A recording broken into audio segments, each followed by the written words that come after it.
25 বছরের একজন বোন আমাদের কাছে আজকে আসছে, সন্তানের মুখে আজকে যে দুপুরের খাবার এটা দিতে পারে নাই, এবং তার যে স্বামী, ওই স্বামী এই দুইজন সন্তানকে জন্ম দিতে পারছে, তাদের দায়িত্ব নিতে পারে নাই। আজকে ডিভোর্স লেটার দিয়ে দিছে না? আপনাদের বাড়ি কোথায়? আমার বাপের বাড়ি হচ্ছে পশ্চিম দেলিয়ে। এটা কি চন্দ্রগঞ্জে পড়ছে না চাটখিলে পড়ছে? চাটখিলে পড়ছে। চাটখিলে পড়ছে।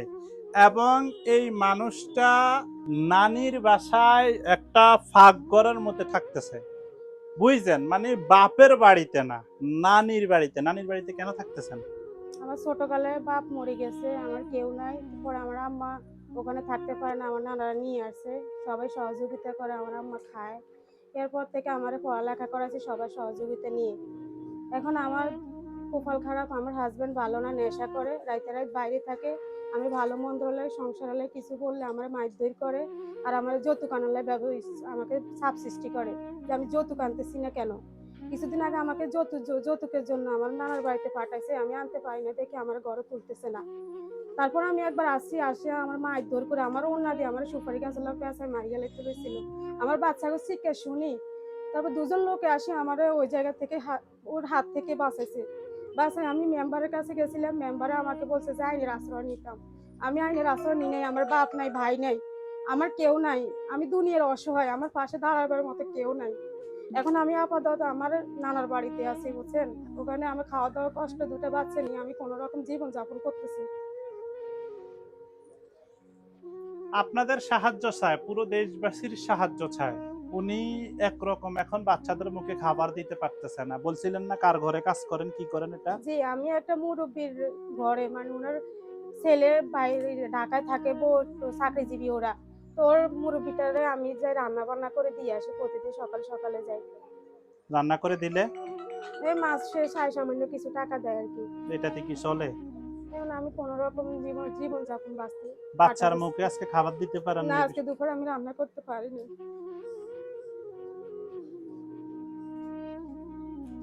বলেন, আরো কিছু বলেন। এখন আমার হাজবেন্ড আমার খোঁজ খবর নিতেছে না, বুঝছেন? আমি অসহায়ের মতো আছি, দুটো বাচ্চা নিয়ে ঘুরতেছি, আমার কোনো পথ খুঁজে পাচ্তেছি না। আমার হাজবেন্ড কোথায় গেছে, আমি বাড়িতে ছিল, এখন কয়েকদিন থেকে শুনতেছি ও লুকাই গেছে। সবাই ওরে ধরতেছে যে আমার এই দুটো বাচ্চার দিকে তাকায় ওরে কোনো একটা সিদ্ধান্ত করার লাগে। এখন ও পালাই গেছে এলাকা থেকে, আমি আর আজ পর্যন্ত কোনো খোঁজ খবর পাইনি। এবার আপনারা ভাবেন, এই মানুষটার হাজবেন্ড যে নেশা করে, উনি বলছিল নাকি, জি, রাইতে শুধুমাত্র এই নেশার কারণে আর এই মাদকের কারণে আজকে সে সংসারের মানে বুঝে নাই, তার ছেলে মেয়ের যে কদর, মায়া, ভালোবাসা সেটা বুঝে নাই, এবং তার যে স্ত্রী, তাকে এখন খোঁজ খবর নিতেছে না, শুধুমাত্র এই মাদকের নেশায় পড়ে। একটা মাদকহীন মানুষ, একটা নেশাহীন মানুষ কিন্তু এরকম করার কথা না। এই মাদকের কারণে আজকে সমাজের অনেক কিছুর সমস্যার মোকাবেলা হচ্ছে। যারা নেশা করে তাদের কারণে পায় না মা বাবা শান্তি, পায় না নিজের ছেলে মেয়ে শান্তি, পায় না নিজের স্ত্রী শান্তি।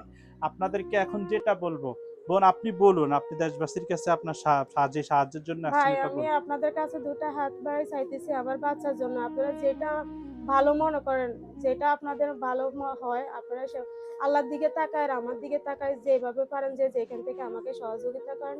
আর আমি জানি না আমার সংসারে কি, ওর বুঝতে পারতেছি না। হ্যাঁ, ও কি সংসার করবে? কোথায় তার সংসার, কোথায় ও তার বাচ্চা? সংসার করবে না। দেখুন, এগুলোর কোনো খোঁজ খবর পাইতেছি আমি না। 500 টাকা দিছি, আপনারা 50 টাকা দেন। নেন, এটা নেন।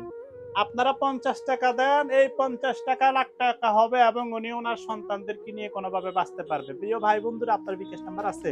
জি আছে। ওনার একটা বিকাশ নাম্বার দেওয়া থাকবে, এই বিকাশ নাম্বারে আপনারা যে যা পারেন সাহায্য করুন।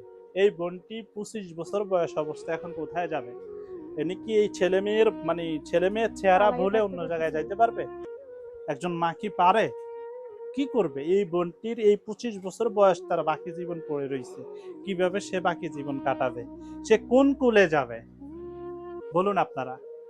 নিরাশ করবেন না, এই মানুষটিকে যা পারেন সাহায্য করুন, যাতে অন্তত এই ছেলে মেয়েদের মুখে একটু খাবার তুলে দিতে পারে। ধন্যবাদ।